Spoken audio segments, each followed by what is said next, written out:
విశాఖలో దారుణం జరిగింది. తల్లి కూతురిపై ప్రేమోన్మాది కత్తితో దాడి చేశాడు. గతంలో న్యూ పోర్ట్ పోలీస్ స్టేషన్ పరిధిలో చోటు చేసుకున్న ఘటన మరవక ముందే మధురవాడలో జరిగిన మరో ఘటన కలకలం రేపుతోంది. ప్రేమోన్మాది దాడిలో తల్లి మృతి చెందగా కూతురు పరిస్థితి విషమంగా ఉంది. సంఘటన స్థలానికి చేరుకున్న పీఎం పాలెం పోలీసులు దర్యాప్తు చేపట్టారు. నిందితుడిని పోలీసులు అదుపులోకి తీసుకున్నారు.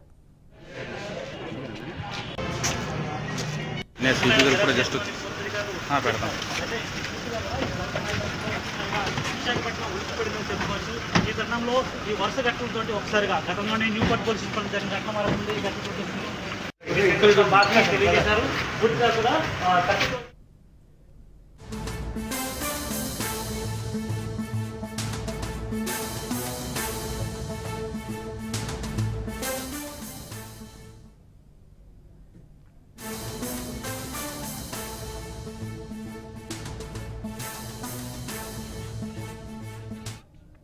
దీనిపై మరిన్ని అప్డేట్స్ మా ప్రతినిధి సౌమ్య అందిస్తారు. సౌమ్య, ఈ ప్రేమోన్మాది ఎవరో తల్లి కుమార్తెపై కత్తితో దాడి చేయాల్సిన అవసరం ఏమొచ్చింది?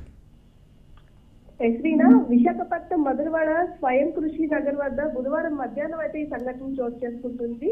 ఏదైతే స్వయం కృషి నగర్ లో గత కొద్ది సంవత్సరాలుగా నివాసం ఉంటున్నటువంటి లక్ష్మి, అదేవిధంగా దీపిక అనేటువంటి తల్లి కూతుళ్లపై నవీన్ అనేటటువంటి ఒక ప్రేమ ఉన్మాది కత్తితో దాడి చేసి అతి కిరాతకంగా దాడి చేయడంతో అక్కడికక్కడే తల్లి లక్ష్మి మృతి చెందింది. అయితే దీపికకి గాయం కావడంతో దీపిక ఆ గాయమైనటువంటి గొంతు దగ్గర నుంచి చేయి పెట్టుకొని బయటకు రావడంతో ఆ రక్తకుమడులో ఉన్నటువంటి దీపికని అసలు రోడ్డు మీద ఉన్నటువంటి వ్యక్తులు చూసి వెంటనే ఈ విషయాన్ని పోలీసులకి సమాచారం అందజేశారు. అంతేకాదు దీపికని పక్కనే ఉండేటటువంటి గాయత్రి అనేటటువంటి హాస్పిటల్లో కూడా అడ్మిట్ చేశారు. అయితే దీపిక శ్రీకాకుళం జిల్లా పాలకొండ నియోజకవర్గం పుర్లి గ్రామానికి చెందినటువంటి వ్యక్తిగా కూడా గుర్తించడం జరిగింది. అయితే గత కొద్ది సంవత్సరాలుగా దీపిక తన తల్లిదండ్రులతో పాటు అక్కడే విశాఖపట్నంలో ఉండేటటువంటి స్వయం కృషి నగర్ లోనే నివాసం ఉంటున్నట్లుగా కూడా తెలియజేశారు. అయితే ఈ నేపథ్యంలోనే ఎవరైతే హంతకుడు నవీన్ ఉన్నాడో నవీన్ కూడా వీరఘట్టం మండలం పనసనందువాడకు చెందినటువంటి వ్యక్తిగా గుర్తించాడు. అయితే హంతకుడు నవీన్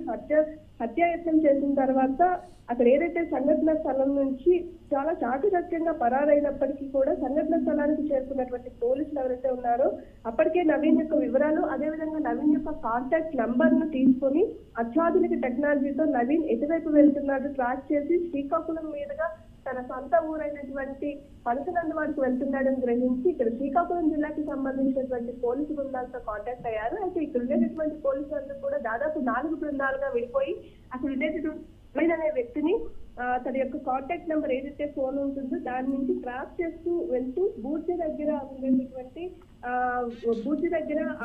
అబ్బాయి నవీన్ అయితే పట్టుకోవడం జరిగింది. Right Soumya, thank you.